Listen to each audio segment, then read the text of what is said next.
It is necessary for the recording of sound to convert the sound waves to corresponding changes in light. The sound waves produced by my voice are transmitted through the air to the microphone, where these sound waves are converted to changes in an electric current. These variations in the electric current are then amplified and used to control the light. This varying beam of light falling on the photoelectric cell produces variations in the electric current, which are directly proportional to the variations in the light beam.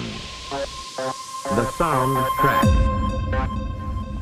As the varying electrical current in the photoelectric cell is small, a vacuum tube amplifier is required to increase it to the point where it will operate a loudspeaker. Sound track.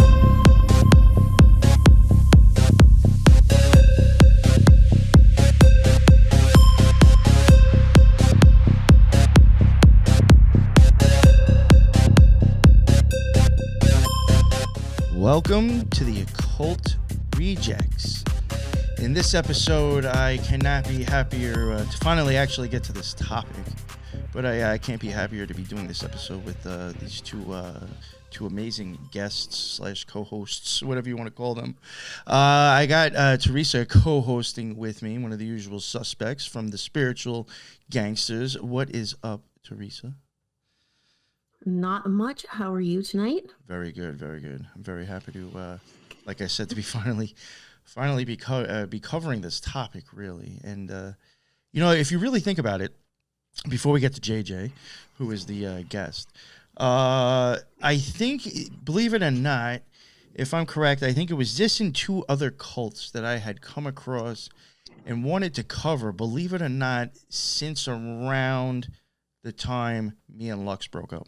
So this is going on. This is going on probably about a 10 or 11th months, because I knew it was going to be such like a very deep rabbit hole of a topic.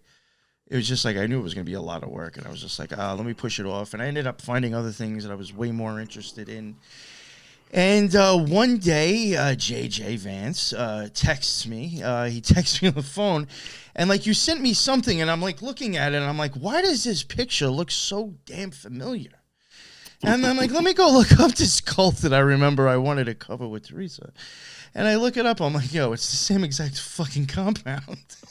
Right. And I was like, yo, I've been wanting to cover this for so long. And as soon as I knew that JJ Vance was already on this topic, I was like, oh, well, you know, now we could do a show. Because between my half-ass research and with your research, I know it's going to be a great series. I'm sure this is going to be 2 episodes. But to finally get into it, our guest, JJ Vance. In case people don't know who he is, I mean, you've been on my show covering the Idaho for probably other topics. I'm pretty sure you've been on the Occult Rejects already. I'm sure everybody knows who you. Everybody knows who you are. I mean, you're almost like a constant guest now, like once a month. But let everybody know who you are, just in case they don't know.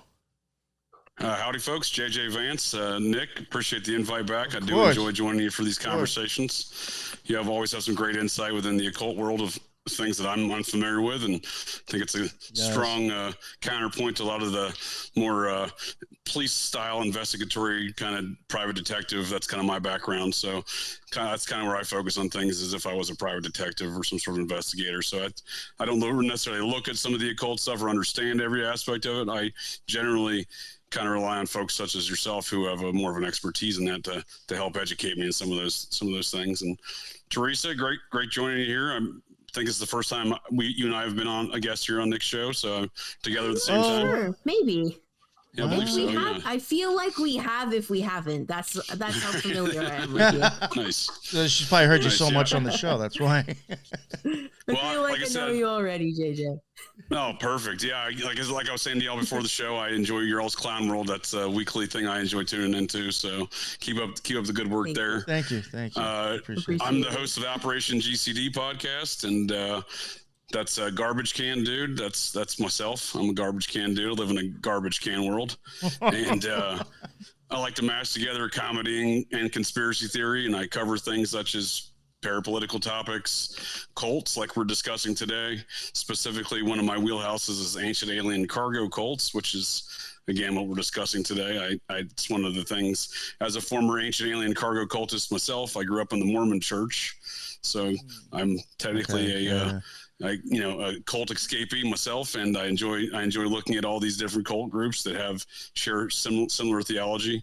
And outside of that, I just like to discuss things of taboo, kind of the taboo topics in our modern era of censorship here in what I like to call meme world, and you folks call clown world. So it's kind of the same deal. Same world, different same world, right?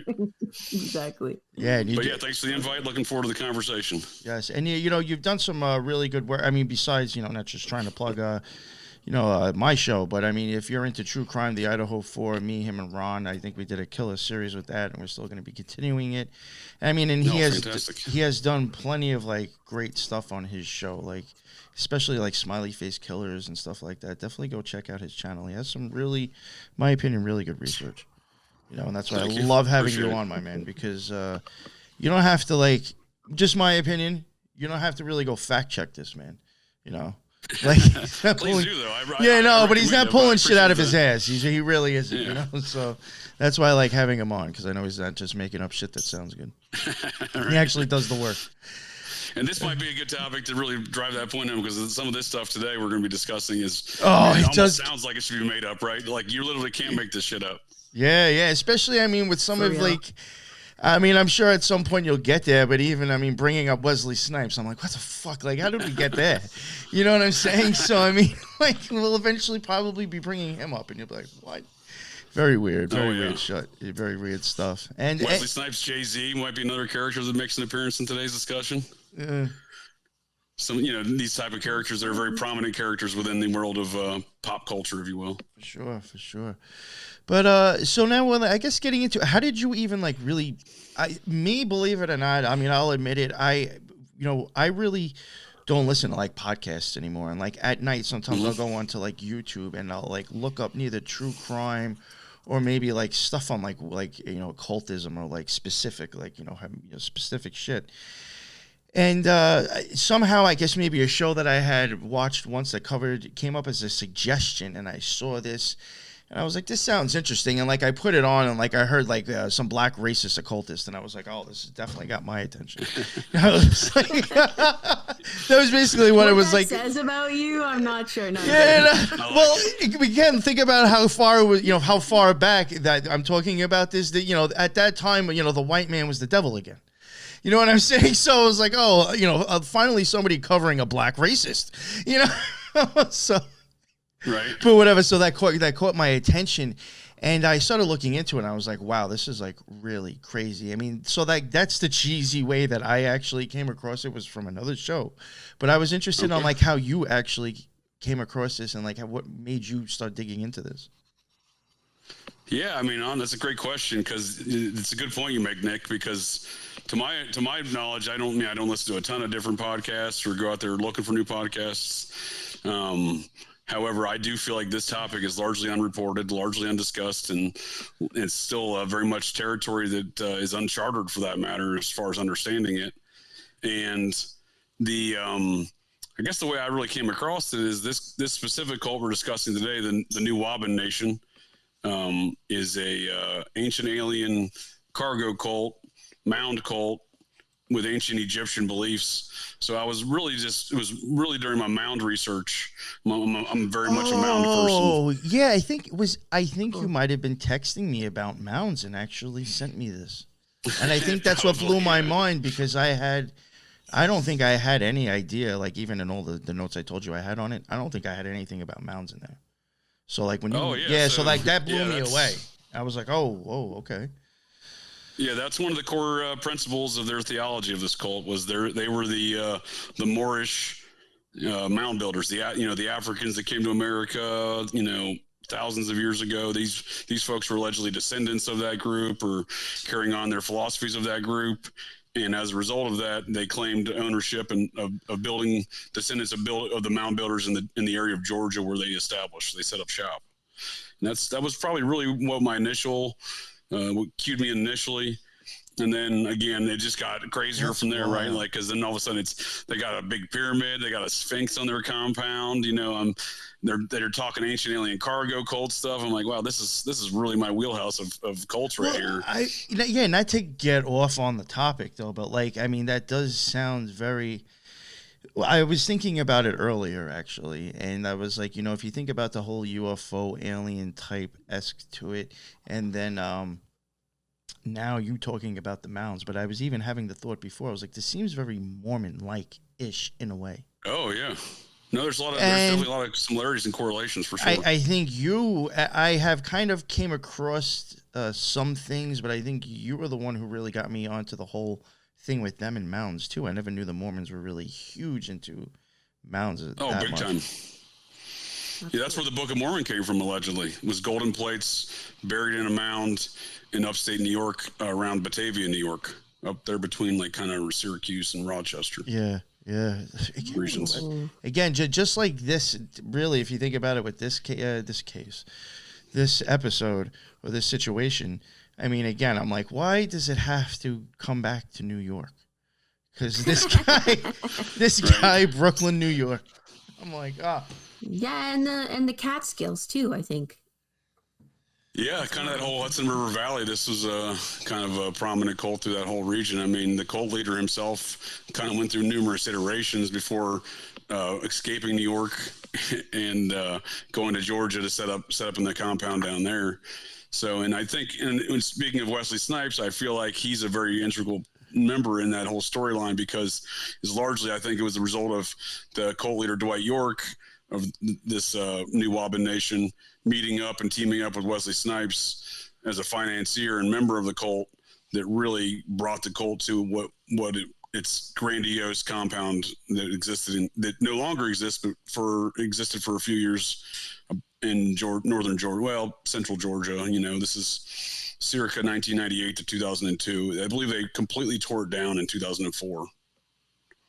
Just razed the entire city that they built. And this is a big city. This was a 275 acre property down there in Georgia, and the compound was enormous. Again, pyramids, sphinxes, all sorts of stuff built around a mound. Yeah, you know what? I got to pull up some slides. I like to joke around, like from Jurassic Park. In Jurassic Park, they're like the guy's like, I spared no expense, and that's kind of how these folks were down there in Georgia. They spared no expense. I like that.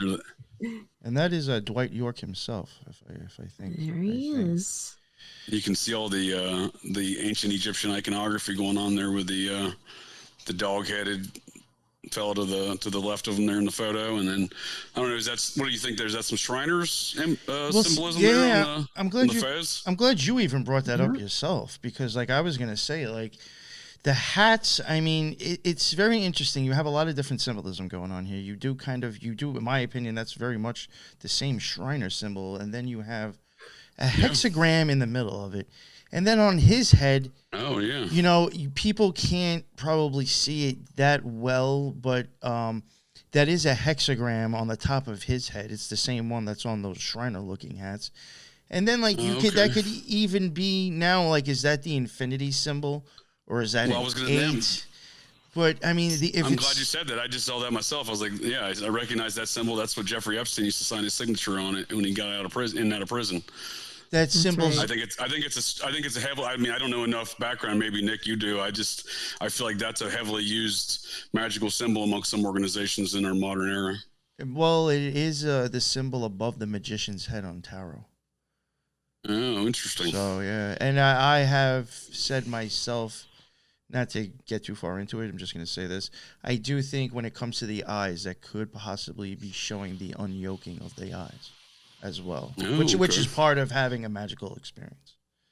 So sure. No, I enjoyed your eye series you've been doing there. That's been some enlightening stuff. Yeah, I have to finally get back to the brain eventually, maybe in another month or two. I hope to. Yeah.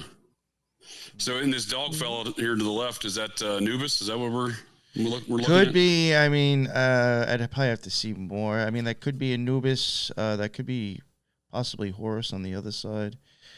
Yeah. Oh yeah. Okay. Nice. Horus. But like I do. I mean, it's quite obvious to me that those hats are very, very Shriner-like. I mean, they even got the tassels just like a Shriners tassel. Yeah. I mean, come on. Yeah, I was just driving by the Shriners facility in Washington, D.C. the other day and saw that symbol. So that immediately jumped out to me because I saw the building. I'm not sure if I've seen it before. I recognized it the other day. I was doing a tour with my dude Recluse and a few other folks down to the Society of Cincinnati headquarters in Washington, D.C. And we drove. That's the Shriners building sits over next to the Kennedy Center, kind of in between the Foggy Bottom area of D.C., where the Department of State is located, and Georgetown, which is kind of the fancier end of D.C. Foggy Bottom. That's funny. That's where Paw Patrol. Name, right? That's where Paw Patrol takes place. That kids' cartoon. Oh, really? Yeah. That's the neighborhood.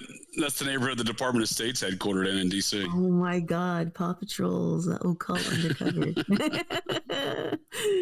It's an intel operation for kids, right? You never know. Wouldn't surprise me. You really never know. That's crazy.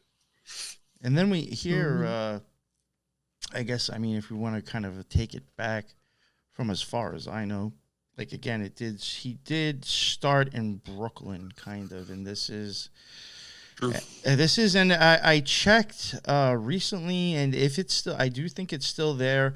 I may try to actually go get some of my own footage for the second part and actually throw a video in. But as far as I know, this is still in Brooklyn, too. Like, if you go on Google Maps, as of 11 months ago when they have the photo of the place, this is still there. And the building next door, correct me if I'm wrong, JJ, I think it was like a bookstore that he kind of owned as well, right? Correct. Yeah, that's kind of where they propagated their propaganda. Yeah. Yeah. I didn't say that. The propaganda. Yeah, this is where Dwight York kind of, evolved his little cult that he started. I honestly think I'm not even quite certain that he's the original leader of this cult. I've questioned that myself too. Yeah, it's kind of fuzzy if you look trying to find out the exact origin point. Now, he didn't really get into this whole Moorish temple offshoot, kind of Nation of Islam offshoot situation until the late 1960s, and it didn't evolve until the Nuwauban Nation until the early 1990s. So during that time frame, he's operating out of Brooklyn. This is kind of his his hotspot of activity where he focused his operations out of. And I mean, look at the building we're looking at here. It's something it looks like something straight out of Egypt, right? Like ancient Egypt. I mean, so much, so much just symbolism going on here that it's quite a sight. Yeah, I think it's rather blatant. I mean, when I saw this, because like I don't think I'm gonna be totally honest with you. When I had taken the notes, I mean, again, like if it was like half-assed, like I didn't consider it done and ready. But I had a bunch of notes on the show. I never even thought that this place, first off, even would have looked anything like this. Especially knowing that because of how I have seen Brooklyn. Because I haven't seen this place, I guess it just doesn't exist. But like, something this drastic and not drastic, but just blatant. And I did not think that it would still be there. So like, I never even thought of like trying to find out like what this place looked like. Cause I figured if I ever came across an address, it was going to be like a brownstone in an apartment or something inside of it. That's what I thought. Something less conspicuous, perhaps. I happened to be looking up because when I was reading about it, there was a offshoot of the cult in Toronto where I live. So I did not know that. Yeah, I quickly like Googled it, and where I was, like where I happened to be, it was like 7 minutes away from where I was, and I was like, "Whoa, what the heck?" But it's called something else now, but it's still like used as a religious center. Interesting. Yeah, Muslim related, but it has a different name now. But I was like, "Whoa." But it was very unremarkable building. It's like in an industrial unit, like probably what you would have expected it to be. True. Right. But absolutely. Yeah. I mean, this doesn't blend. I mean, this doesn't blend in at all with any aspect of Brooklyn. So I mean, if you're trying to like hide or anything, that sticks out pretty good. I would expect to see something like an industrial area, maybe a warehouse or something like that, or even a brownstone. Yeah, it's just like a little unit thing. Exactly. What is it? Do you know what this is used for now, by chance? No. That's what I was going to ask too, and I was going to ask what other organization the Toronto location is affiliated with. Is it a Nation of Islam? Yeah, it's like a Nigerian Muslim thing. Okay. Yeah. I have to look up. I wouldn't be surprised if the Nation of Islam's taken over this Brooklyn facility, but I don't know that for a fact. You know, I have to. Because I'm actually very Dwight interested. York, he kind of borrowed from a lot of these different, you know, if you want to call them Black Hebrews or Moorish organizations. I mean, ultimately speaking, the New Aben Nation seems to be an amalgamation of the Moorish science folks, the Noble Drew Ali Moorish science, the Nation of Islam. You know, again, the correlations with Mormonism is pretty evident when you're talking ancient alien cargo cults and mound stuff, which again is incorporated into this New Aben Nation belief system. So I think they most align. I really think they most align with the Nation of Islam, and I really, if I would not be shocked if the Nation of Islam is using this facility in some capacity today. Ooh. I'm gonna try to find out. I do have. You can still see his name on the painting on the side of the mural on the side of the building. It looks like Dr. Malachi York. I can see that on the. So Dwight York changed his name to Malachi Z, and he would go by Dr. Malachi, and then recorded hip hop albums under the name Dr. York because he had a hip hop label and was very much a mentor to a lot of hip hop acts. And I think that's why he's still venerated today and within the hip hop community, and you know, within major figures within the hip hop community, including folks. One of the folks he was a mentor to back in the 1980s in Brooklyn was Africa Bombada. Yeah. Oh yeah. And he's supposedly, I don't know a lot about what's that?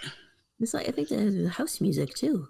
Yeah, I think you're right. Yeah, DJ stuff. Yeah. The guy kind of, my understanding is kind of the maybe not the inventor, but he's the guy that kind of established, you know, the house music and in the hip hop scene in the 1980s. What? Yeah, I have real quick. I have like 3 paragraphs I could I actually have down specifically with his music productions because I did think it was interesting to mention. And you probably know more than me, which I'm glad we're getting into that, actually. I have, in the early 1980s, York performed as a vocalist with his own groups, known as Jackie and the Starlights, The Students, and Passion. He launched his own record label named Passion Productions, recording as the solo artist Dr. York. His debut release was the single Only a Dream that later included in their New York Hot Melt Records in UK or whatever in 1985.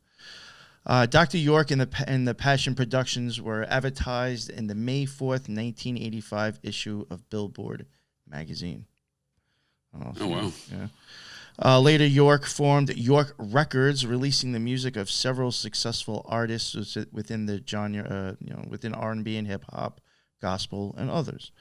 York Records released York's single called "It's Too Late" in 1986, featuring Sarah Dash of Patti LaBelle's. She was I think she was a singer with Patti LaBelle.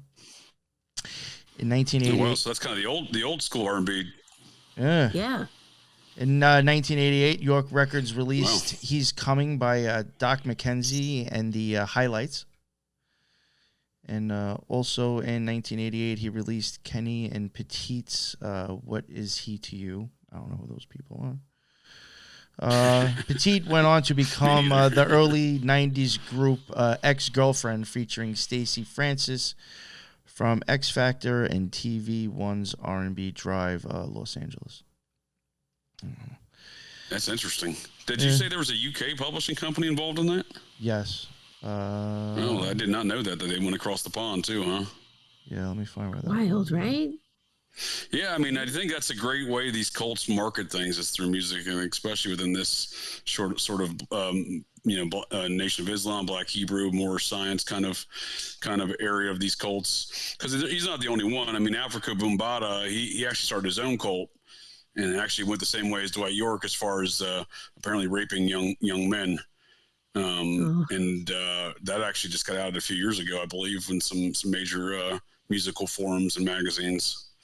But there's a number of these cults that kind of operate within that same kind of sphere, and I think they in my opinion, they market their ideals through their music, and it's seen represented time and time again. In fact, Nick just brought one up to my attention the other day with out of the 5%ers, right, with Wu-Tang, right? Is that yeah. That works. They're promoting in these things too, and venerating Dwight York throughout some of their music and some of these ideas as well. Yeah, I mean, I was saying that the song Triumph, and I really do think I'm eventually going to cover Wu-Tang, and it's not really, as a cultist, but not from any angle saying good or bad. It's just I think that, they're occultists and they're talking about it in their music. And I do think Triumph to them was like a kind of a signature by everybody in that group, like making their claim as being a magus. And there is a part where like Ghostface Killer, when he's going on about like, giving you codeine and you had it navy green, he comes out and like says something and it's me, Noble Drew Ali. And like that was like a kind of like fascist black occultist, in my opinion. Yeah, I mean, Noble Drew Ali weighed heavily on, in his Moorish science, weighed heavily on Dwight York's building up the theology of his cult here, the Nuwaubian Nation. In fact, I actually think that's his primary kind of inspiration, because Noble Drew Ali comes from North Carolina, and I believe claims to be part Cherokee.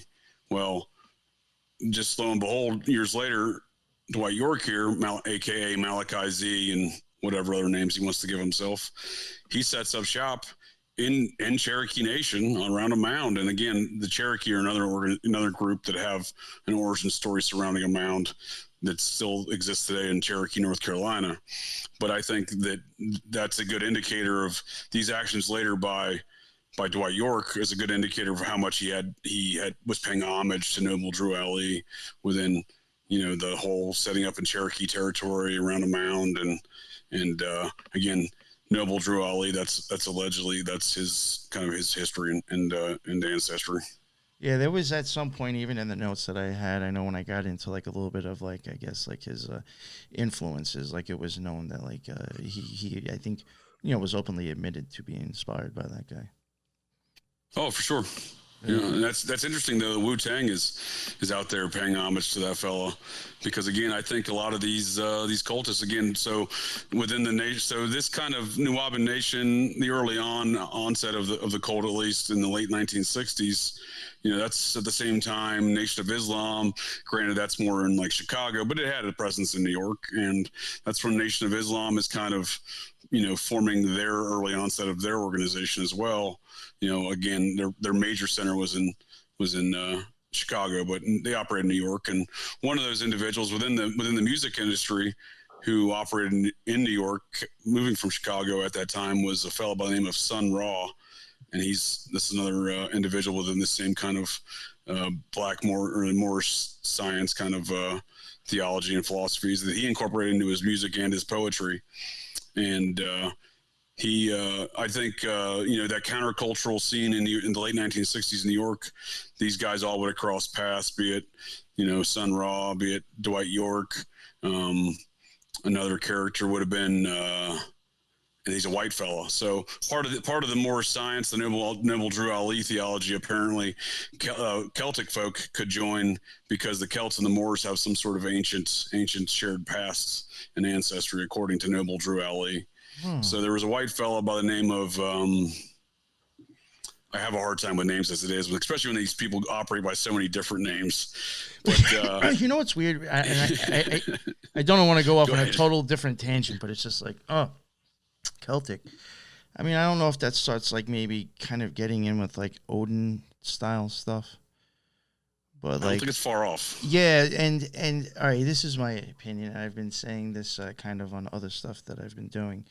I do think when it comes to Islamic occultism and magic, a lot of that is actually pulling the strings behind the scenes, and I don't think a lot of people actually know much about it. So that's why we don't really see it at all.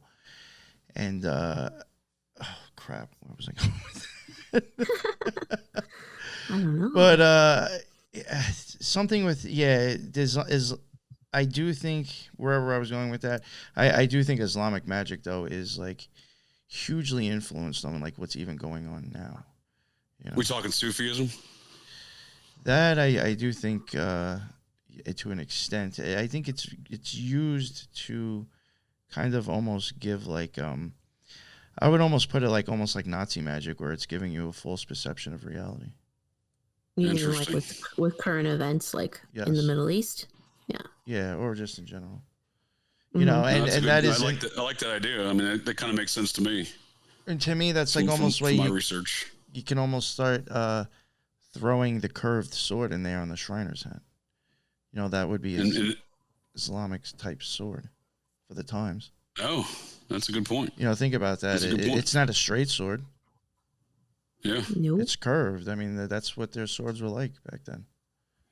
Yeah, and Dwight York was actually over in Africa before he kind of came back to America in the 60s and started this whole these black, Moorish, black Hebrew Moorish science cults. Yeah, go ahead. Sorry. Ultimately became Nuwaubian Nation. So some of those earlier iterations, that's probably where he picked up some of those things, was going over to Africa, and Sufism apparently was a heavy influence on him as well.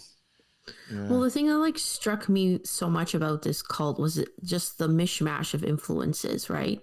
So you've got the Muslim influence, this Hebrew influence, Moorish, but also with a tone of Freemasonry throughout, right? So that doesn't surprise me, the connection with the Shriners too, and I don't know, it's very interesting. Yeah, but that's extremely interesting, because again, it does seem almost like some of those would be conflicting, right? When I first saw some of these things, I was like, well, don't some of these ideas conflict? Well, see, now think about it again. Now, remember that here, I'll go back to it. I'm going to pull it up again on the screen. This is really great way to even kind of show it itself. These guys have is my opinion, again, something showing an Islamic symbol with that sword, and then they have a hexagram with it.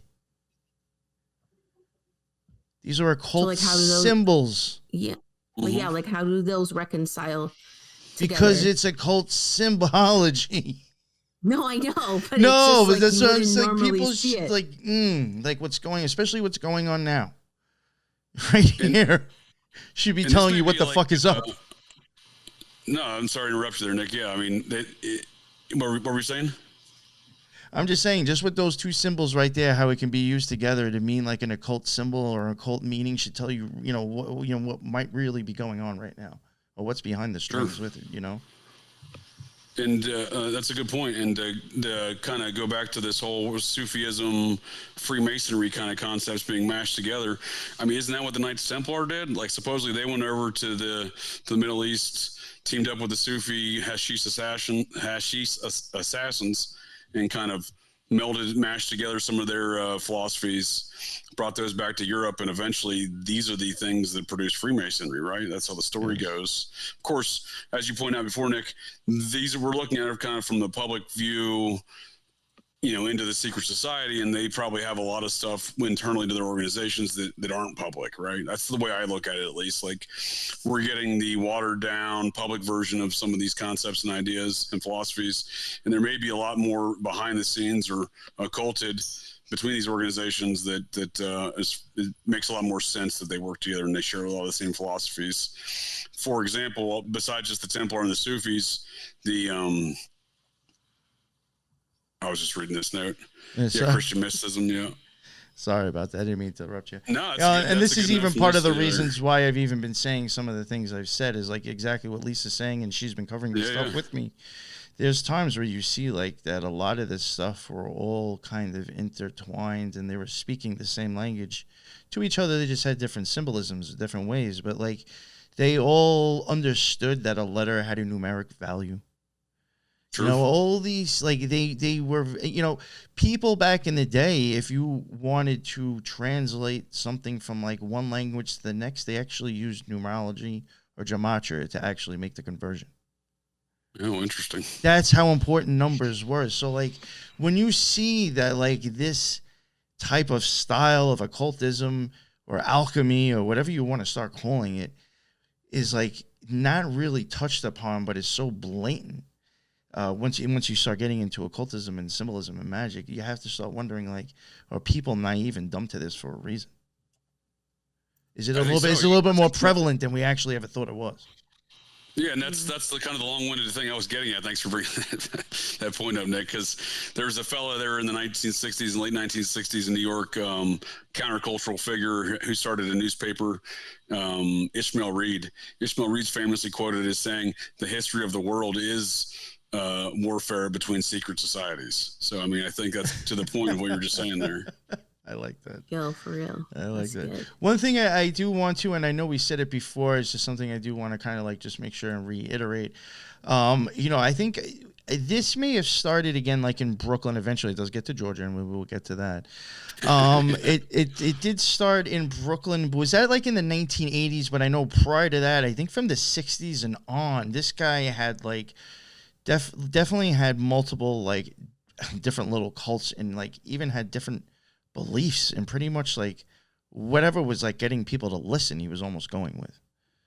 That's a good point, because I honestly look at this guy. I mean, that is exactly what he did, and I actually look at him as almost like an intel operative in that regard, because he's kind of just he's just could have been data collecting. Like, what do people buy these days? Right, exactly. Yeah, exactly. He's throwing stuff at the wall, seeing what sticks, and then kind of adapting and shifting the target from there.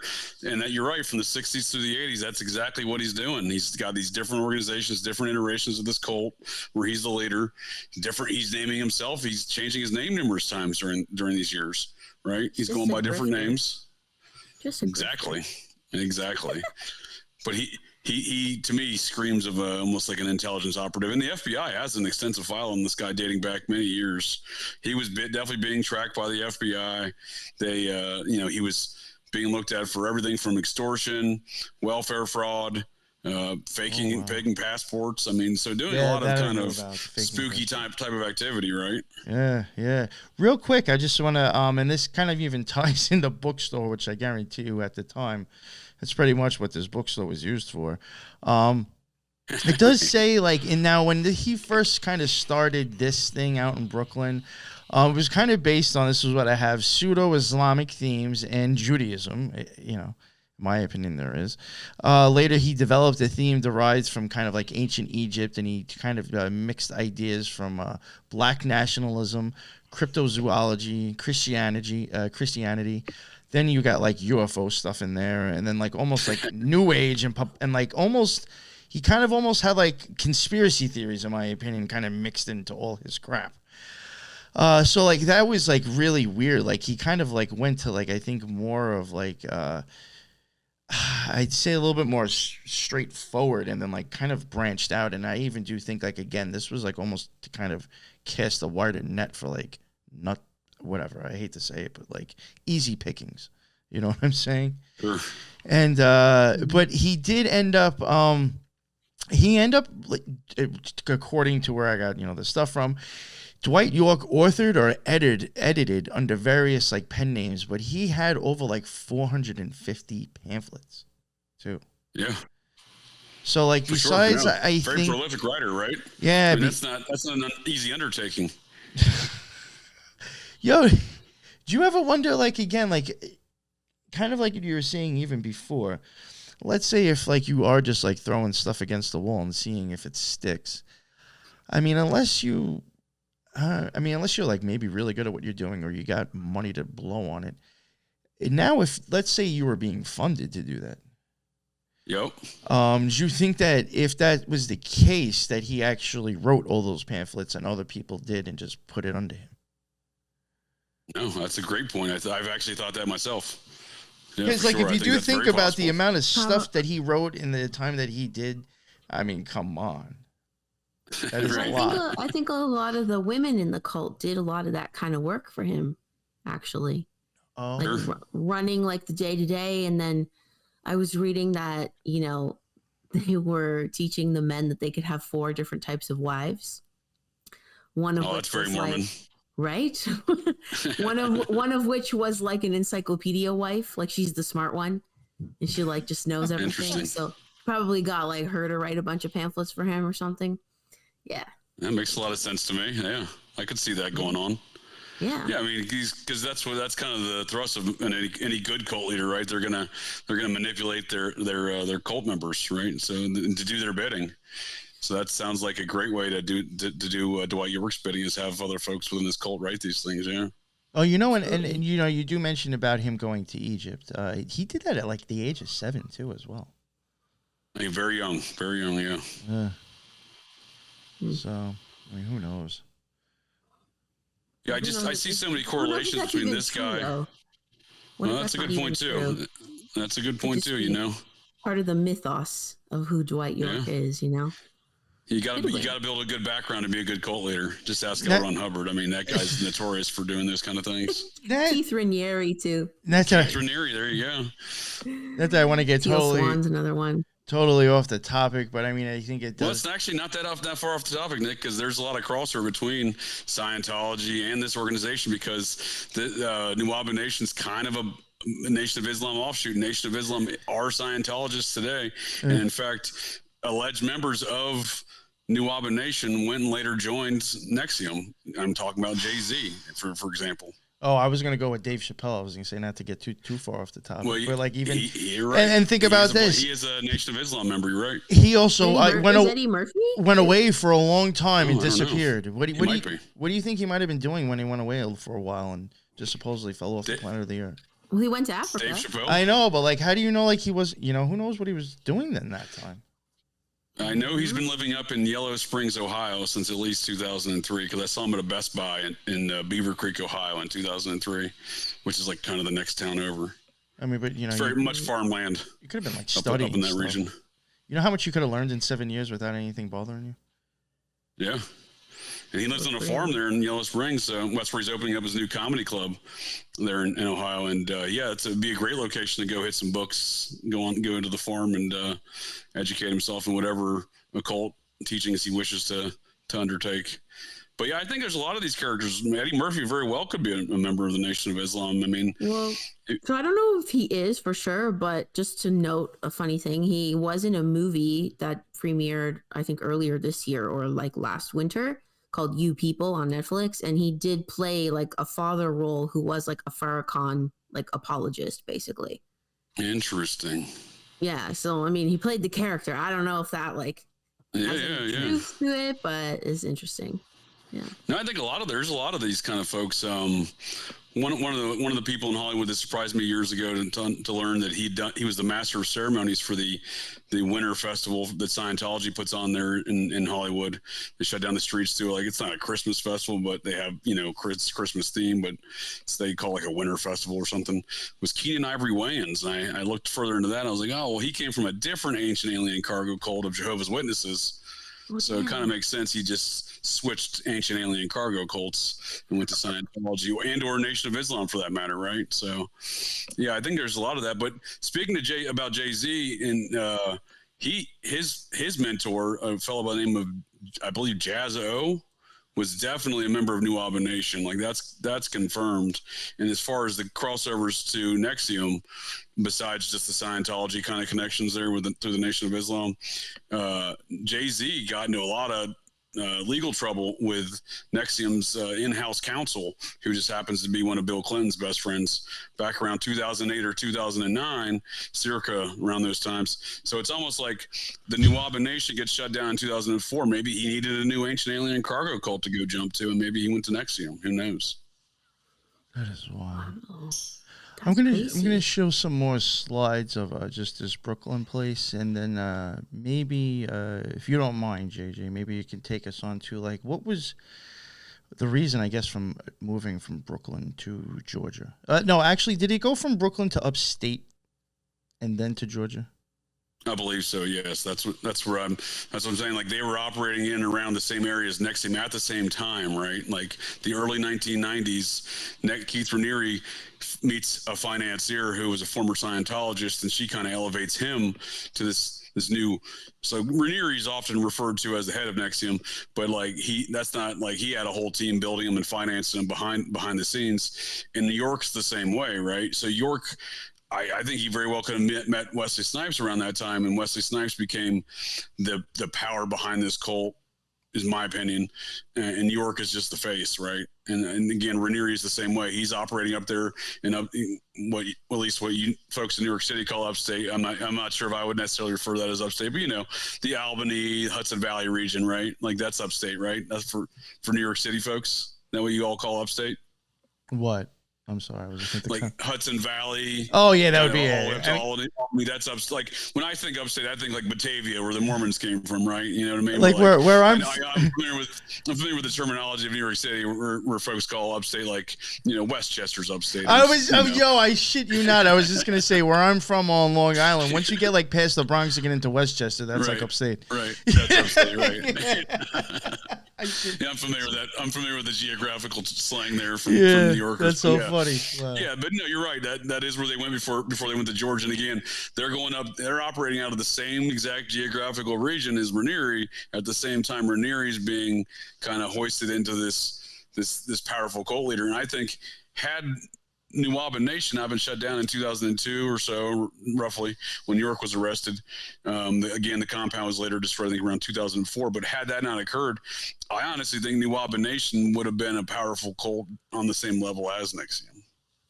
Really? And again, engaged in the same activities. Raniere's busted for child sex trafficking. Dwight York's busted for child sex trafficking. So we're talking about the same activities between these organizations. Again, operating at the same geographical locations at the same time. Yeah, I think there's a lot to be said there.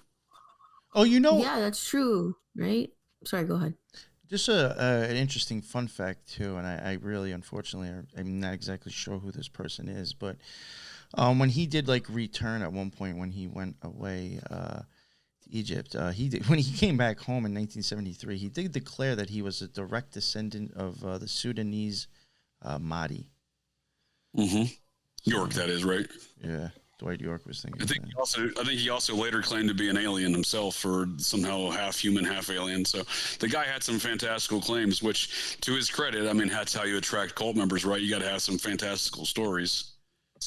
Well, and in a weird twist of fate, I just recently watched the movie Dune for the first time. Okay. I'm sure a lot of. Okay, so in Dune, part of the story is that the main character is the Mahdi, who is to come and emancipate the peoples, and is like a messiah figure. So when I saw the word Mahdi, I was like, what? And apparently a lot of the cult's beliefs is so similar to Dune. Really? Yeah, I'm familiar with the movie. I've never seen it though. But is there alien stuff in that? Well, Dune is is just in a total. It's almost like Star Wars. Like it's in a space work. It's very. I think that's perfect. Extremely. It's sci-fi. David, it's so much of it's is Islamic. I can see it's in the desert, and the way they dress. Oh is they cover their faces, and sand people. It was also the original version was also done by David Lynch. So. Yes. Oh, I watched the newer one. I think both of them extremely occult, in my opinion. Yeah. Speaking of an occultist, David Lynch is a big TM guy. Oh, Transcendental meditation. Yeah, no, he doesn't hide it, basically. I mean, he's almost like... Yeah. Yeah, but just the word Mahdi really caught my attention, and I was like, that's part of the mythos behind the main character of Dune, is that he's the Mahdi. I'm going to have to watch this movie now. I don't get too big into sci-fi, but that sounds very intriguing. I can see some correlations there for sure. Yeah, it's crazy. So yeah, maybe that's just part of, obviously York's backstory, and he tied it to his great grandfather's lineage, and it's I'm the Mahdi reincarnated or whatever. No, I think that's a good point, Teresa. There's a lot of these cultists that have this very space, ancient alien kind of theology within their own belief systems. For example, Michael Aquino used to write Star Wars fan fiction and camp outside of Lucasfilms trying to get George Lucas to produce the next Star Wars film based upon his Star Wars fan fiction. So I think there's a lot to be said between this occultism, sci-fi, and ancient alien stuff, and that's an interesting one I was not familiar with. Thank you. Yeah, you're welcome. Well, just another little thing that caught my mind was when you guys were talking about similar tactics to NXIVM and Raniere, that York used to also split up couples right away. Mm-hmm. Segregate children from their families and whatnot, and doing the same sexual predator tactics on the people's wives and girlfriends. you know, and then like claiming them for himself as if to like assert dominance like over the other males. It's like Sure. only top dog can have this. You guys can't. Absolutely. They used to have like conjugal visits only like once every 3 months. Like, who's signing up for this cult? I'm sorry, this is shitty. Yeah. It's a shitty cult. That is a classic sex cult maneuver, though, right? Like, kind of all cults are sex cults, but yeah, they do like to. Well, the Mormons did that years ago. They were you know, kind of dividing couples and reformulating things and having extra wives. These are all, you know, they seem to be tactics that play out time and time again within these groups. Yes.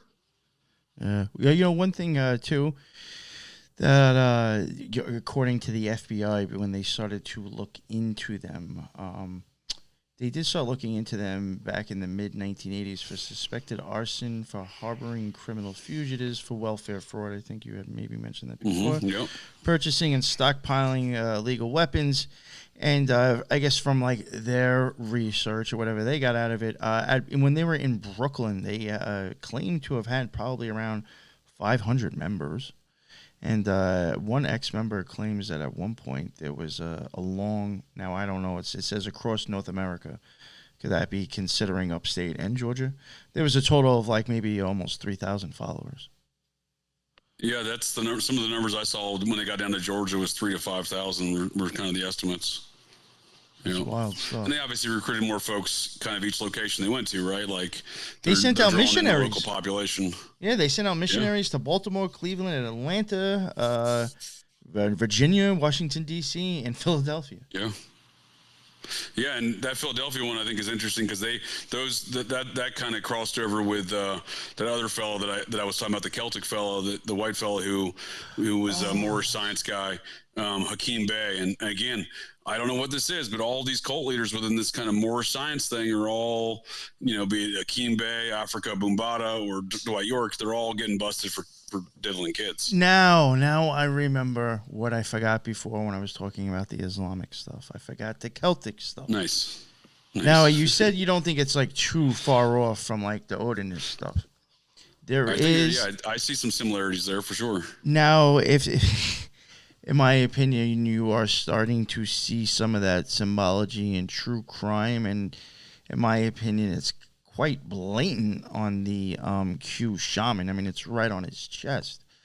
Now, so like, if you want to talk about like, you know, occultism and mind fucking people, you know what I'm saying? You kind of like, you know, with the Islamic stuff, and then kind of like a Odinist or Celtic thing. You said before they accept, you know, Celtics. Yeah. You know, I could see how maybe that's how they are working together now to provide the magic and mindfuck people. I like it. Are they actually working like together? You know what I'm saying? Islamic, is that a way that you will see Islamic and that style of, I guess, belief? I don't want to say paganism or magic, but is that how you can see those two working together, but yet sound like they'd be so different? No, I like that because looking at like the Scientology Nation of Islam relationship, L. Ron Hubbard was kind of a racist. You know what I mean? That's what I'm saying. Like when I first saw those organizations kind of team up, I was like, what is this about? Because they're different than the Mormons. The Mormons didn't let any black folk have the priesthood until I think 1978, if I remember correctly. And so again, there's a lot of these. There seems to be a hardcore kind of white nationalist side on one side with the black nationalist side on the other, and they're somehow finding some sort of common ground, right? And speaking of the Odinism, I think that white nationalism is deep into the Odinism, right? Like that they go hand in hand, right? Yes. The thing is that sometimes, I mean, I think due to ignorance, the white nationalism is taken to an extreme. But I do think, in some sense, white nationalism, in its essence, or I guess in its conception, was of a cult idea. You know what I'm saying? Okay.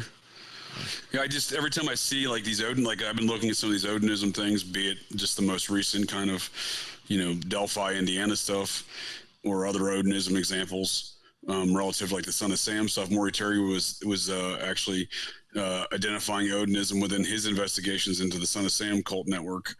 And I don't, for example, in Delphi, I don't think it's a coincidence that that's a hotbed of would be a hotbed of Odinism activity, because the KKK has long been headquartered out of that area of Indiana. So I think, again, that's why I see a lot of the crossover between that kind of Odinism belief, white nationalism belief, cult belief system, and the, kind of extreme racism, on the white nationalist side. So basically, whoever's controlling Islam or black supremacy and controlling white supremacy runs the world. Or it's the same. It's like it's two, wings of the same. Yeah.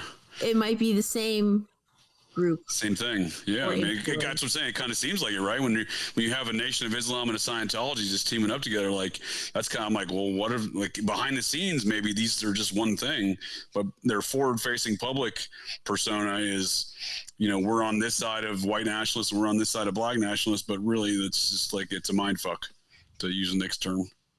I think so. You even have this is some interesting stuff I wanted to at least throw in there that I think is like, this is like blatant.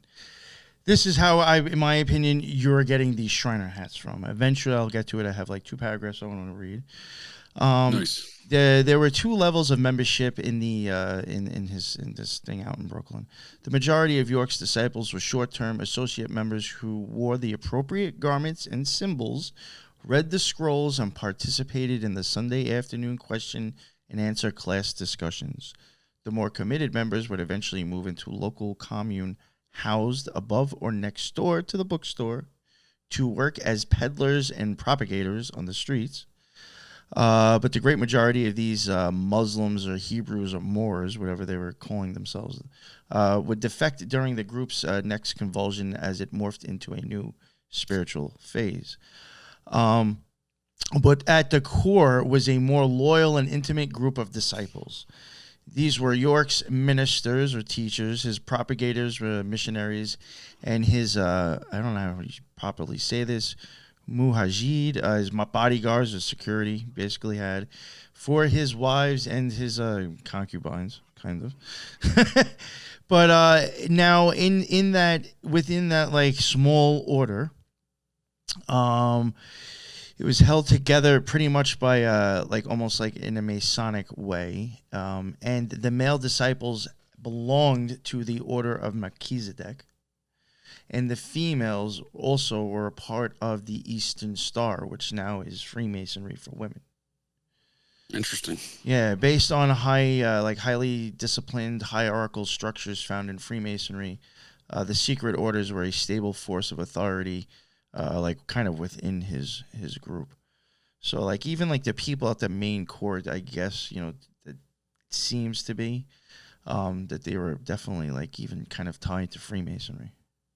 Yeah, and this, you said, Melchizedek was one of their their inner groups. Yeah, but I mean, and even that's Freemasonry, right? Like that's a term out of Freemasonry. Yeah, even if people want to argue that the females, if they were in the Eastern Star, that was Freemasonry for women. So like right there, you already have, even though it's females, you have a tie to Masonry, which then goes to Shriners, and with that hat, you know what I'm saying? There's a connection no matter which way you look at it.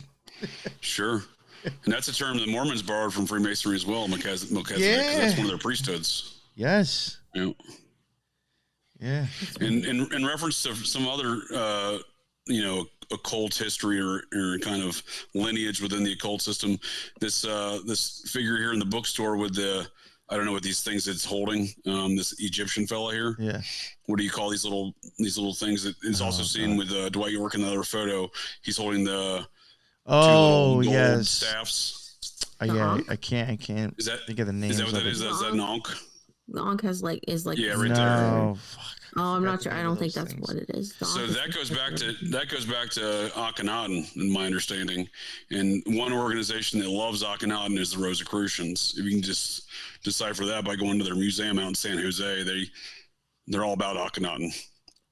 And that's apparently those little staffs and the way they're crossing them, that goes back to Akhenaten and like his son King Tut and Nefertiti, etc. That whole royal family of ancient Egypt.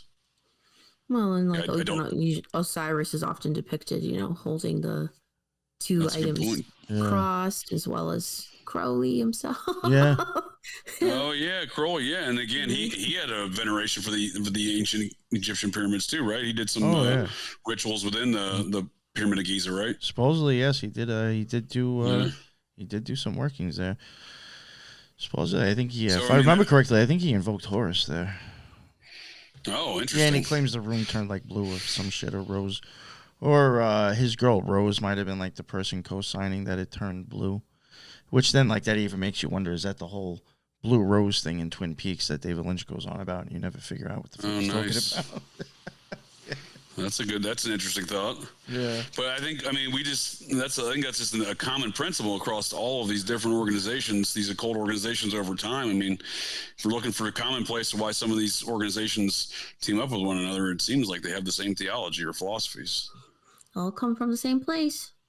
Yeah. That's what the Mormons say about their similarities to Freemasonry. They all come from Solomon's Temple. Indeed. Very interesting. All right, so would you know much about like because I really didn't get much out of it when I tried to look into like them upstate.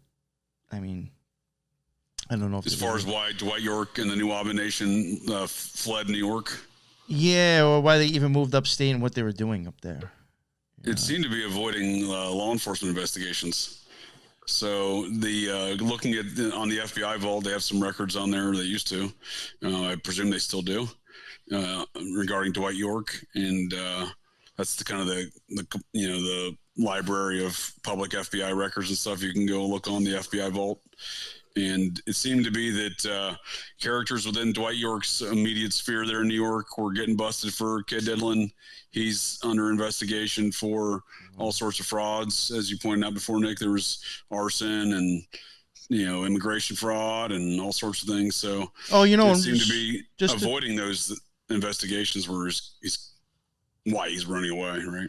And just to add real quick too, I do think part of like also some of the reason why he left Brooklyn and went upstate is that there was like these other kind of like Islamic fashion cult type things or whatever, people who had people listening to him. They supposedly had something worth listening to.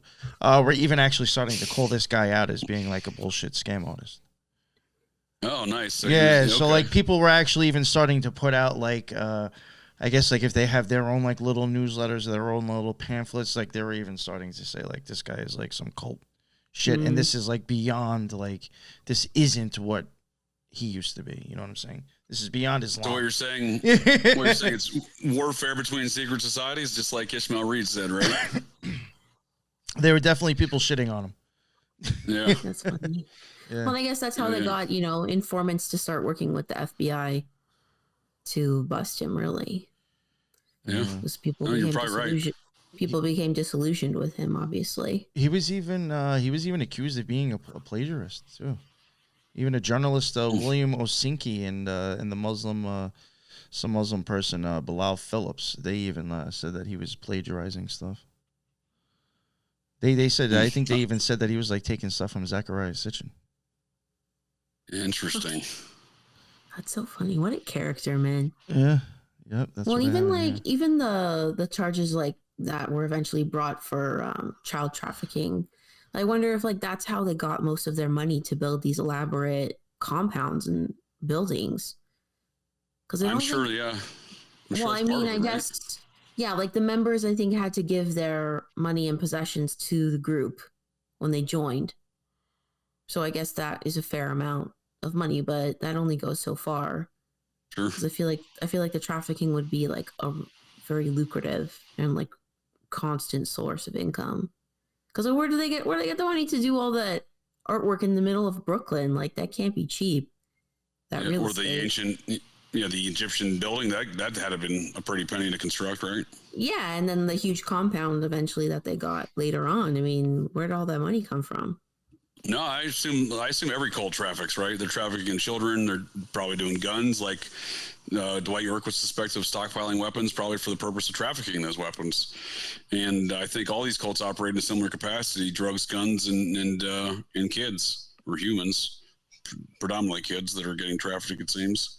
Mhm. But speaking to the Georgia compound, there was statements when they first moved down there in the late 90s that, quote unquote, New Waben millionaire members were funding and financing a lot of that construction. And okay. one of those members was indeed Wesley Snipes. Awesome. Confirmed, despite Wesley Snipes denying every aspect of that story. He owned a security company that applied for ATF, to have automatic weapons. They had applied to the ATF, and they used the cult's compound address in which to apply for that. And that was his Amun Ra production company that he produced the Blade film series. So I think the Blade film series, as profitable as that was, built with this giant pyramid you're looking at right here, right now, on this Georgia compound. Hilarious. Yo, that is That's why I insane. keep laughing every time you mention Wesley Snipes. I just picture Blade in my head, and I'm just like, that's Blade. You're looking at Blade money right there. That Blade money built that pyramid. Honestly, look at that. Getting A-Rap money. You're right. Well, then if you're talking New Waben millionaires around the early 2000s, I also think the hip hop band Outkast falls in that category. No way. Not only do they pay homage and venerate Dwight York and New Waben Nation philosophies within their music, they there we go. Was that about King Tut? That whole symbol, yeah, used for a long time. Okay, so it predates King Tut, huh? All right, the crook and the flail. There we go. I knew there was a name for those little devices. Yeah, I couldn't remember. The Outkast guys did an entire performance, a New Waben Nation theology performance. Snipes was the Tom Cruise for their cult. Yeah, that's an excellent point. Damn. Yeah, for sure. The New Waben Nation, like kind of their philosophies, were all seen at the 2003 Grammys in the performance of Outkast. They actually did this whole live performance at the Grammys, dressed as kind of these proto-Indian kind of characters. Yes, you sent me that. Yes, and this. Yeah, and the song they were doing had a lot of were espousing some of the philosophies of the New Waben Nation. I'll have to look that up after. Yeah, so I think they're probably some of the other millionaires that were referenced by the cult's PR person back around 2000. They said New Waben. I think I said in a link to Nick. The quote was New Waben millionaire members, and while it includes Snipes, clearly, I think it includes other folks. But again, Wesley Snipes has always denied this, and no one's ever asked him, like, "What's up with your friend Dwight York?" I mean, I'm not delusional to think that he'd actually answer that question. He'd probably give a Bill Gates type of answer, like when Bill Gates was asked about Jeffrey Epstein. When he's dead now, so you have that. You know what I mean? So like that was Bill Gates' response. I'm sure Wesley Snipes would be like, "Well, what's up with your friend Dwight York?" Well, he's in prison for a couple hundred years for trafficking children, so you got to watch out for that. I'm sure it would be a similar kind of response. Yeah, he's not going to be like, "Oh yeah, we used to hang out back in the day. I gave him a couple of $1 million. Yeah, my boy." Yeah. I still find it mind-boggling that he's never been asked the question.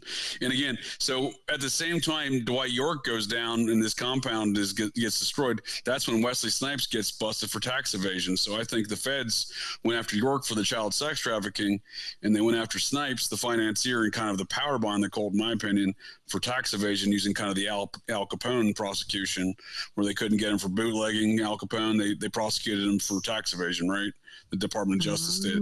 I think between these warfare of secret societies, they chopped off the head and the tail of the snake, so to speak, with taking out Dwight York for the child sex trafficking and Snipes for the tax evasion, because this cult, it still kind of exists in kind of an obscure and abstract manner, but it had a lot of power. It had a lot of money, as you can see with the construction here. And again, I think they would have, by 2017, they would have rivaled, if not been more powerful than NXIVM in the same capacity in similar aspects of NXIVM. Interesting. The Black NXIVM. Right, well, there you go. That's what I'm saying. Like if you're some sort of secret society or oligarchs within this society network, you're not going to have one pony, right? You're going to have multiple ponies throughout different aspects of the population, right? So you're not gonna.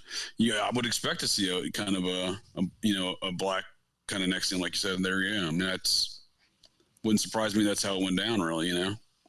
Mm-hmm. Interesting. These are innately constructed buildings. This is a 275-acre compound. I mean, they spared no expense. No, that stuff I can't see that being cheap. It's like who even built it? You know what I'm saying? Like, yeah.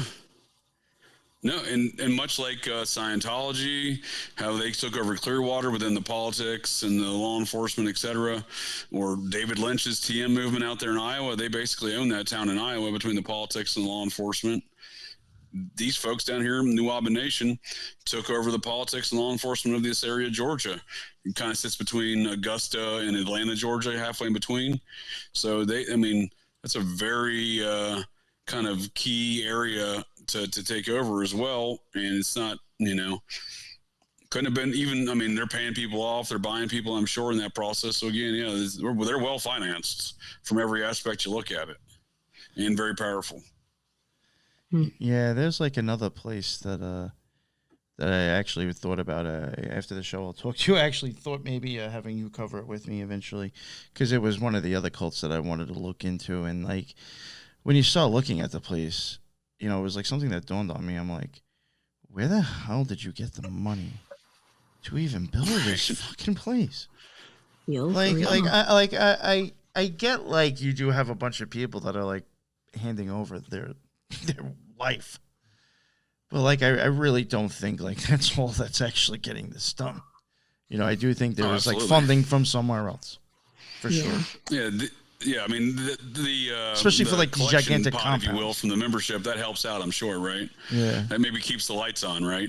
Pays the power bill, right? Because look at, they're running all sorts of power out here. Just so you can see the power lines.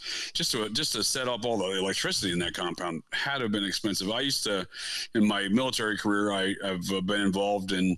Had been involved in establishing airfields and air bases in austere environments in the Middle East, building things up from scratch.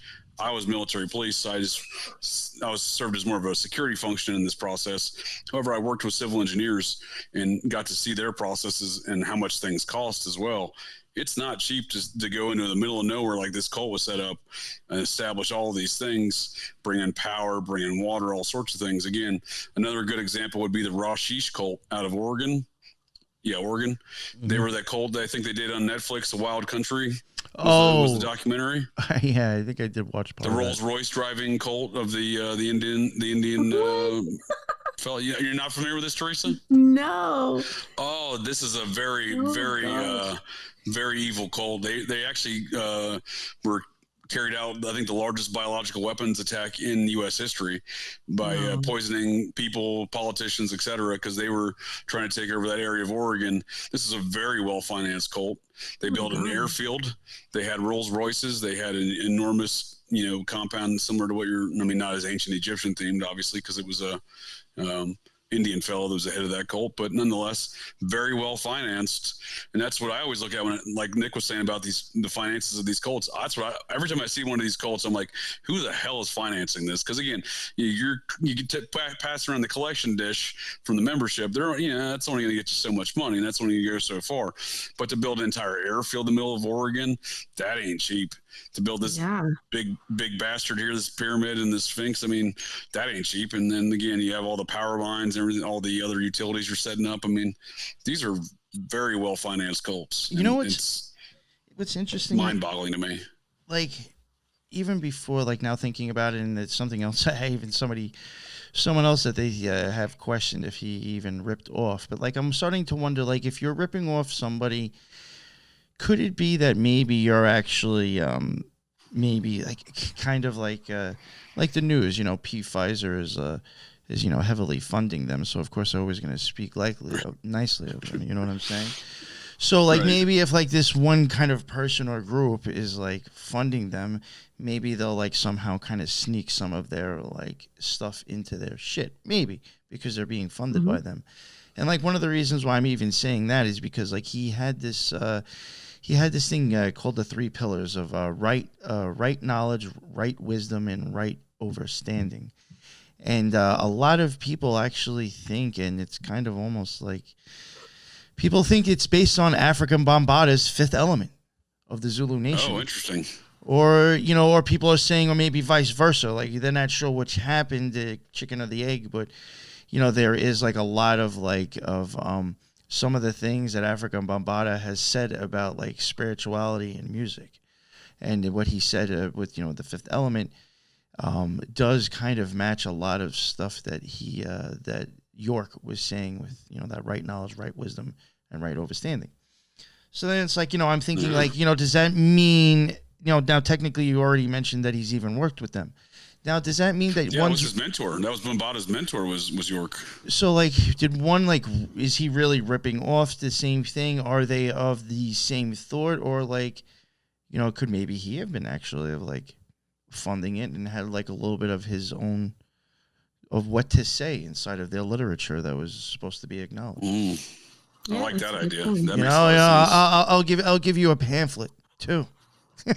Right. Well, you know, if you give me $5 million, I'll toss in a few pamphlets. You can write whatever the fuck you want, and I'll say it was me. Isn't that how the media works, though? In general, yeah, pretty sure.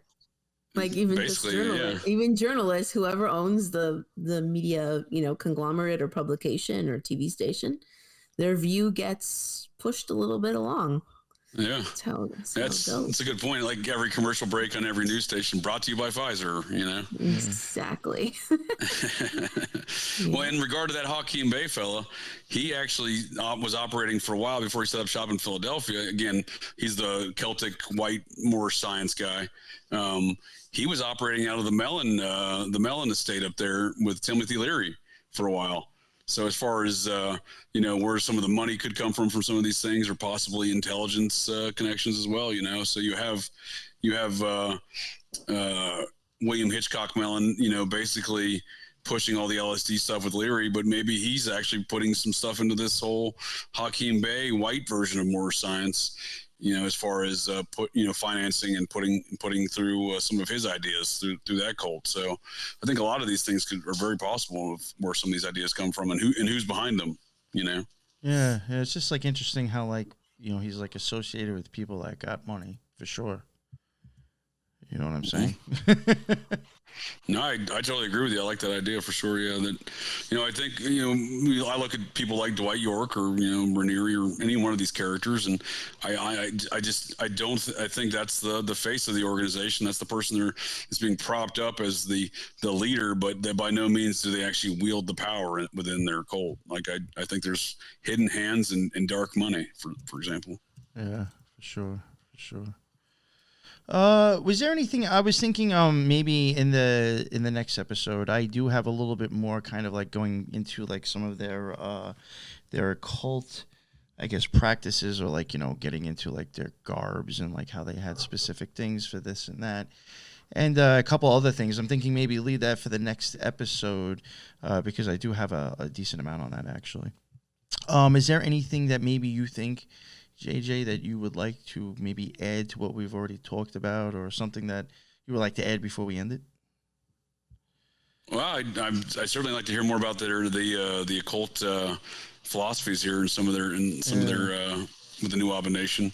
So I'm looking forward to hearing some of that from you, Nick, and love to hear from some of that today. If you want some notes to end on that. And that, oh yeah, if anything, I'll even send you. I'll send you a copy of my Google document. You can look at whatever I got.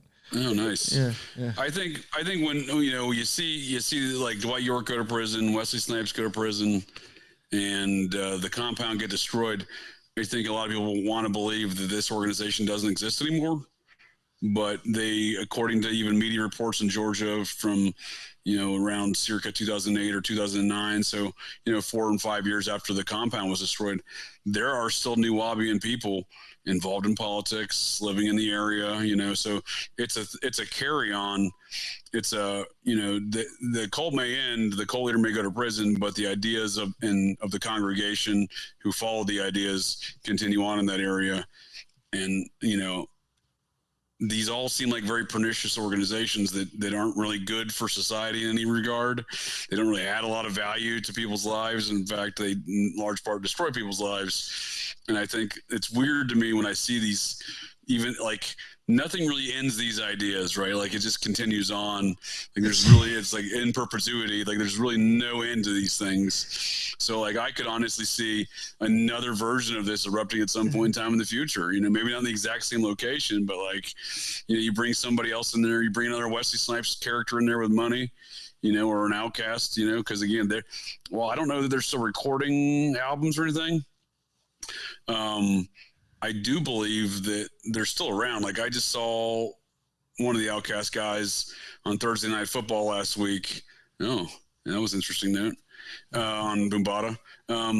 Yeah, I saw one of not the fatter one. I don't know their names. Oh yeah, he's the one who's got he's got owls Big boy, too. there we go. He's got. I think he might have a few owls.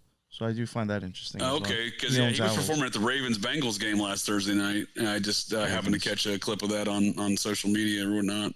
Ravens. How Odinist? How with the Raven, right? Yeah. Exactly. Yeah. So yeah, I think the right circumstances presents itself. There could be a new Abomination 2.0 that pops up and is building more pyramids with sphinxes on a mound somewhere else. I mean, I don't rule that out. You know what I mean? If we want to, which I think all three of us here will probably agree on, that there's probably some sort of money coming from somewhere, and there was an agenda with this. If that's the case, I mean, that's because he got busted. To me, is almost the same thing as like hearing on the news, like, oh, so and so from the cartel got busted. Oh, big deal. Right. Like, there's another person stepping up as that guy's like fucking getting buried. Yeah. You know what I'm saying? Like, that's a great they were replaced as soon as they were known that they were dead. And like, so it's okay. You know what I'm saying? So like, who's to say like, we're just like, oh, okay, this must have stopped. No, that person isn't running it anymore. Yeah, it just creates a power vacuum, and you get an L. Ron Hubbard, David Miscavige situation out of Scientology, where Miscavige is way crazier than Hubbard ever even tried to be. You know what I mean? Yeah. So that's kind of how I view all these cults. Like, it's just on the verge, on the cusp of just new Abomination 2.0. It's just right around the corner, just given the right circumstances. It's actually not that far from the Georgia Guidestones, maybe 100 miles, I think, or so, roughly. That's interesting. Where the Guidestones were. He was near, maybe he was following the ley line. Yeah, maybe. Well, a lot of these mounds are built on ley lines, so yeah, that's a good point. Yeah, that is a good point. Be interesting to look into for sure. I'm going to look more into that Brooklyn building for the next conversation, because I'd like to know who's operating out of there now and what they're up to. Well, if I do go there, I'm going to see if that bookstore is actually like open, and I'm going to go in. Yeah. Good. Just only because like I want to see because like even things that I've noticed like covering on the Occult Rejects, when you start looking into people that are like in colleges or behind like when we do our little rabbit holes, sometimes we would like find people that are associated with bookstores, and those bookstores were like purposely there to like push Marxist shit. Now I'm not saying you're going to get that with this, but I'm wondering like if that bookstore might have a certain ideology within all the books that are in it, if it's still there. That's a good point. So I just Black Hebrew stuff. Yeah, just walk in just to take a look, right?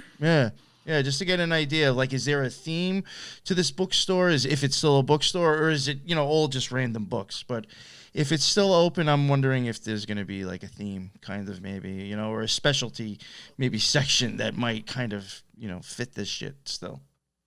Who was the NBA basketball player? Maybe neither of you know this. I'm not sure. I don't recall who it was, but there was an NBA basketball player in maybe last year, 2 years ago, who definitely subscribes to the Black Hebrew philosophies.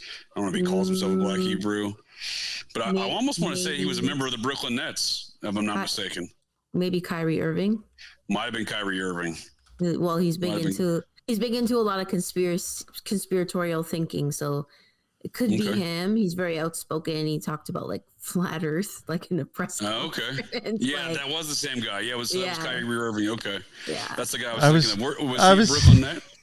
I think so. I'm not a big basketball person, but I think the guy I'm thinking of was a Brooklyn Net. So maybe Black Hebrew stuff still is alive and well in Brooklyn for even in today.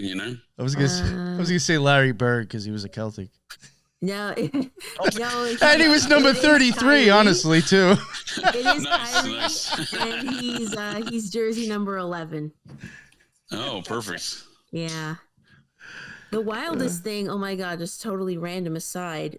I was in Detroit this summer and there was like Gay Pride weekend and just like the contrast. We're walking through like all the Pride stuff and then up the street, there was like a bunch of Black Hebrews having like a street demonstration and like preaching. And I was like, what is going on? And then there's like this big Scientology building and monument just like meters away. And I was like, this is the craziest like smorgasbord I'm involved in right now. It was just nuts.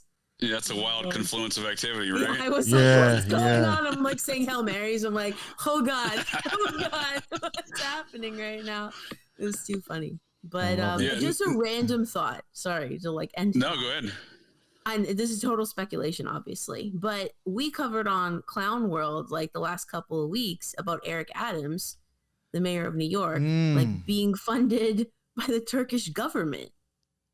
Oh shit, that's right. Okay, yeah. Which is super weird. And then I was just like, maybe this is some Muslim magic happening. And the Prince Hall and he's came a Prince to Hall him. Mason. Came to Gracie Mansion. Nice. Came to him and initiated him and a whole bunch of other high police people. It's weird. That's what I'm talking. And it's just very weird. One of his assistants recently got busted with the mob, right, or something like that. One of his advisors with money, possibly fucking around with money. It might have been the same girl with the Turkish government. She was like a young girl.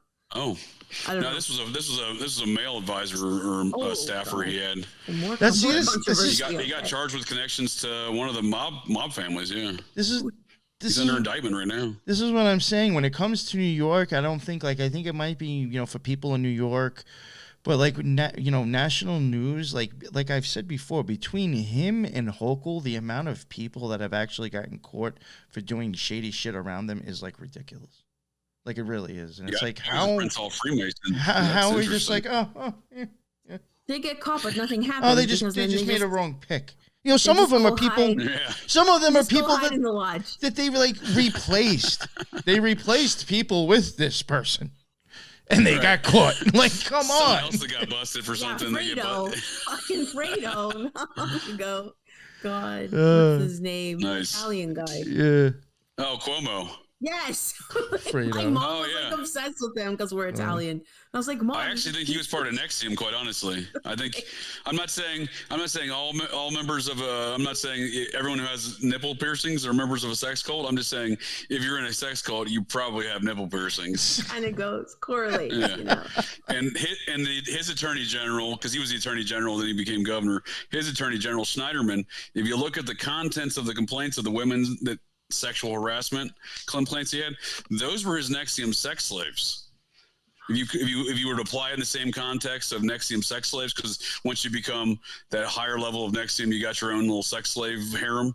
Now, if you looked at yeah, exactly. I don't know if he did or not, but those are the same ones I'm talking about, right? But if you look at those women's complaints, they would fall in line in the context of these were things he was having his sexual harem do, and those were the complaints that these women had. No one in the media combined the two. I'm just saying, within much like TM or Scientology or the Wahhabi Nation, NXIVM took over the power center and political power there in Albany of New York. I think included Cuomo, Schneiderman, Kristen Gillibrand, the U.S. Senator, right? Her father was the PR guy for NXIVM. I don't know if you're aware of that. The current U.S. Senator from New York, her father was deeply connected to NXIVM. So no, I did not know that. Oh, and again, Bill Clinton's best friend, he appointed as the first black Supreme Court justice of the state of Arkansas. He was NXIVM's in-house counsel. And again, him and Jay-Z were doing shady business dealings to try to purchase this dog track around 2008 or 2009. And it almost lost Homeboy. I think it actually did lose him his law license. It may not have lost him, but he was up at least on the chopping block to lose his law license over the matter. And Jay-Z almost got indicted on federal charges over it. So there's a lot of this kind of weird political. That's what I'm saying. If you're a cult, it seems like the move is you got to take over the political power structure and law enforcement in that area. And of course, that's going to include the attorney general. And again, look at them nipple piercings dude had. He had no problem going on TV with them just erupting out of his shirt. I was like, wait a second here. That's creepy. Oh, super creepy. Yeah, big time. Love it. Couldn't even bother to take them out for the press conference. Put some tape over them or something, right? I mean, at least hide them. Honestly, I bet you Kyrie Irving has them too. That wouldn't surprise me. Really wouldn't. Well, I guess that's a good. We can end it there. That's a perfect place to end. Nipple piercing. Nice. Thank you both very much for spending the time tonight. Teresa, would you like to plug your show real quick? Sure. Well, thank you. This was very fun and enlightening, and I have some things I want to look into for part 2, so that'll be good. Thank you, JJ. But yes, I am from the Spiritual Gangsters podcast, which you can find on all the major podcast platforms. And tomorrow morning, we are coming at you with Clown World Weekly. So our news interpretation, shall we say? Yes. It's a good way to describe it, right? Yeah, I guess how we view the news. Let's put it that way. There you go. Very well said. Very well said. Nice. And the links, even the links for her stuff, is in the bottom in the show notes, as well as JJ. But JJ, plug your stuff one more time before we wrap it up. JJ Vance, host of Operation GCD, where I like to talk about nipple piercings and sex cults, amongst other things.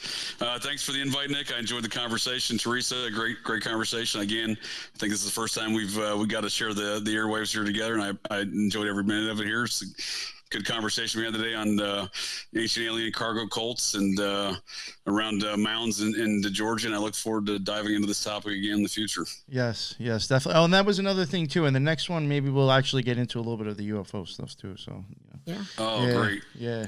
I think I'm definitely gonna check out that facility in Brooklyn, and if you go knock on their door, make sure you tell them you're Celtic. Yeah. I'll draw like one of the symbols on my neck with like pen or something. I'll walk in there Wear first. a Larry Bird jersey, right? Yeah. 33 on it. I'm great. There you go. Yeah, nice. Thank you both again very much for coming on tonight, especially at night. I appreciate that. And thank you everybody in the chat. Again, that is one of the reasons why I go live. I like seeing everybody jumping in, chatting it up, throwing in their 2 cents. Sometimes it's good stuff. And I do throw the stuff up on the screen as well, like if you join in the chat and stuff. So, I try to do it for the listeners and the fans. And thank you very much for jumping on the live. And until the next one, everybody be well. Later.